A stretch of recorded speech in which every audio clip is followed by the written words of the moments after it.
అంటే ఇప్పుడంటే చూసాను సార్, మన డిజిటల్ అయిపోయింది, డిజిటల్ ఫిల్మ్స్ వచ్చేసినాయి, అన్నీ వచ్చేసినాయి. ఆ రోజుల్లో ఎడిటింగ్ అంటే ఎలా ఉండేది సార్? ఈజీ ఉండేదా, టఫ్ అంటారా? చాలా టఫ్ అండి అది. మ్మ్. ఫాదర్ వాళ్ళు చేసింది అయితే అసలు మేము కూడా చేయలేం. మ్మ్. అది సింగిల్ పాజిటివ్ ఎడిటింగ్ అంటారు. మ్మ్. సౌండ్ డబ్బింగ్ ఉండేది కాదు, ఆహా. లైవ్ సౌండ్ ఉండేది, షూటింగ్ సౌండ్ వాడేవారు. మ్మ్. పిక్చర్ సౌండ్ రెండు ఒక పిక్చర్ పైన వచ్చి దాన్ని చూసి కట్ చేసేవారు. అది చాలా సింగిల్ పాజిటివ్ ఎడిటింగ్ అనేవారు. ఓకే ఓకే చాలా టఫ్ అది. ఓకే. 19.5 ఫ్రేమ్స్ ముందు సౌండ్ ప్రింట్ అవుద్ది అనమాట దానిపైన. ఆ. అది చూసి ఆ లెక్కలు పెట్టుకొని ఎడిట్ చేయాలి. అంటే ఈ లెక్కను చూసుకుంటే ఇప్పుడు టెక్నీషియన్స్కి సులువు అయిపోయింది, ఈజీ అయిపోయింది. ఫిలిం మేము చేసినప్పుడు డబుల్ పాజిటివ్ ఎడిటింగ్ ఉండేది. ఆ. అది కొంచెం చాలా టఫ్ అండి. అది మూవేలా అనే హార్డ్గా ఉండేది మిషన్. ఆహా. ప్యారల్గా అది మోటార్ తోటి రన్ అయ్యేది. సింగిల్ స్పీడ్ రన్ అయ్యేది, సింగిల్ స్పీడ్ రివర్స్ వచ్చేది. ఓకే. అది చేసి మేము దానికి అలవాట్ అయ్యాం. ఓకే. దాని తర్వాత కొంచెం మోడర్న్గా స్టీన్ బ్యాక్ అని వచ్చింది. ఆ. అది మోటరే కానీ నాయిస్ ఉండేది కాదు. ఓకే. మొబైల్ అనేది చాలా టఫ్. చెయ్యి కాలు ఒకేసారి బ్రేక్ లాగా పట్టాలి. ఫ్రేమ్ చేతులు ఏళ్ళు గీసుకోవడాలు కట్ అయ్యడం ఫిలిం నేను పట్టుకొని చెయ్యాలి. అది పోయి స్టీమ్ బ్యాక్ అని వచ్చింది, కొంచెం మోడర్న్గా వచ్చింది. కొంచెం 4 times స్పీడ్, 4 times ఫాస్ట్లో వెళ్ళేది, స్లోగా వెళ్ళేది. దాంట్లో చేసాం మేము. దానికి మూవేలాని నేను చేశాను, స్టీమ్ బ్యాక్ చేసాం. ఓకే. దాని తర్వాత యావిడ్ వచ్చింది, కంప్యూటర్స్ వచ్చాయి. మీ టెక్నాలజీ రూపాంతరం చెందుతున్న చూసామండి. ప్రతి జనరేషన్ మీరు చూసాను.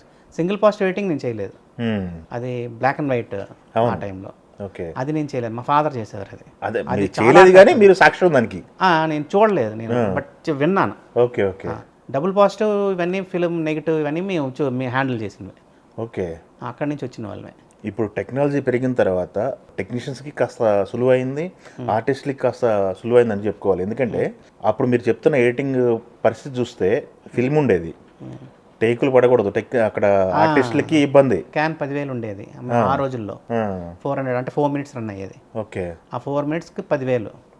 బట్ రోజుకి 4 క్యాన్లు 5 క్యాన్లు 6 క్యాన్ల కంటే ఎక్కువ తీసేవారు కాదు. ప్రతి క్యాన్ కౌంట్ అవుద్ది. కాబట్టి అందరికీ ముందు కథ తెలిసి రిహర్సల్స్ చేసుకొని అన్నీ చేసి స్టార్ట్ చేసేవారు షూటింగ్. సింగిల్ పాజిటివ్ అప్పుడు ఎడిటర్ కంపల్సరీగా లొకేషన్లో ఉండాలి. క్లాప్ కొట్టేదంతా ఎడిటర్ చేసేవారు అనమాట. ఓకే. అతను ఎడిటర్ ఫాలో అయ్యేవారు. అది డబుల్ పాజిటివ్ వచ్చిన తర్వాత తగ్గింది. ఎడిటర్ ఆన్ లొకేషన్లో ఉండేవారు అప్పుడు, ఎందుకంటే సౌండ్ కానీ ఇవన్నీ వాళ్ళే చూసుకుండేవారు. ఓకే.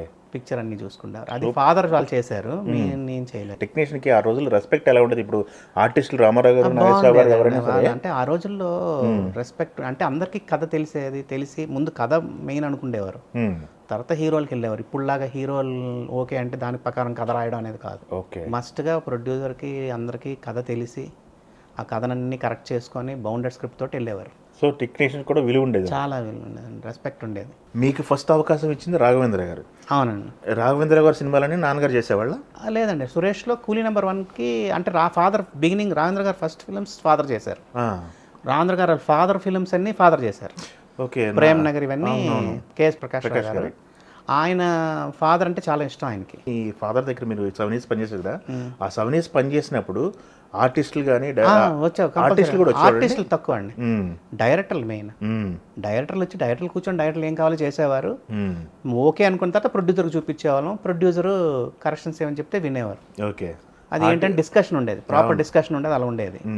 ప్రతి ఒక్కరి మాట వినేవారు, ఎవరు ఏం చెప్పినా తీసుకుండేవారు. అవును, పాజిటివ్ మైండ్తో తీసుకునేవారు. మేము సురేష్ ప్రొడక్షన్లో చేయడం వల్ల నేను తొందరగా ఎడిటర్ అయ్యాను. నెంబర్ ఆఫ్ కొత్త డైరెక్టర్లు కొత్త వాళ్ళు తీస్తారు, వాళ్ళకి స్టార్లు అంటే కథకి మెయిన్ ప్రిఫరెన్స్ ఇచ్చేవారు వాళ్ళు. అవును. కాబట్టి కొత్త డైరెక్టర్లు ఎక్కువ మంది వచ్చేవారు. అప్పుడు ఫాదర్ చేయడం వల్ల నేను కూలీ నెంబర్ 1 నాటికి చేస్తున్నప్పుడు అందరినీ ఓపెన్గా అడిగేవారు. సినిమా ప్రొజెక్షన్ వేసిన తర్వాత ఫస్ట్ అంతా అయిపోయిన తర్వాత సినిమా చూసేవారు కదా బిఫోర్ రీ రికార్డింగ్, అప్పుడు అందరినీ ఎవరు వాళ్ళ ఒపీనియన్ అడిగేవారు. రామనాయుడు గారు ఒక చిన్న కాగితంలో రాసేమనేవారు వాళ్ళ ఒపీనియన్స్. ఓకే. అలాగా ఆ ఒపీనియన్స్లో నన్ను బాగా ఇష్టపడేవాడు ఆయన. నేను ఓపెన్గా చెప్పేసేవాడిని, ఇది ఆడుతుందండి, ఆడదండి, తప్పులు ఉన్నాయండి అని చెప్తే అది రామనాయుడు గారికి బాగా ఇష్టం. ప్రొజెక్షన్ అయిపోయిన ఫస్ట్ నా దగ్గరికి వచ్చేవాడు ఆయన, ఏమంటున్నావు, నీకు ఎలాగనిపిస్తుందని.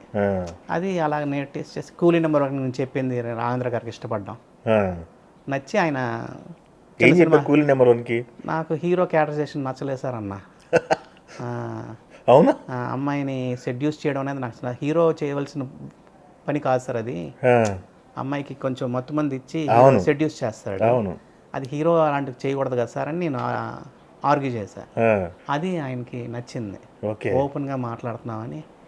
ఆయన చిన్న సినిమా చేస్తున్నాడని పెళ్లి సందడి, అల్లరి ప్రేమికుడు, అవును. ఆ టైంలో ఆయన నన్ను పిలిచి ఫస్ట్ అల్లరి ప్రేమికుడికి నాకు ఇచ్చాడు. అల్లరి ప్రేమికుడు.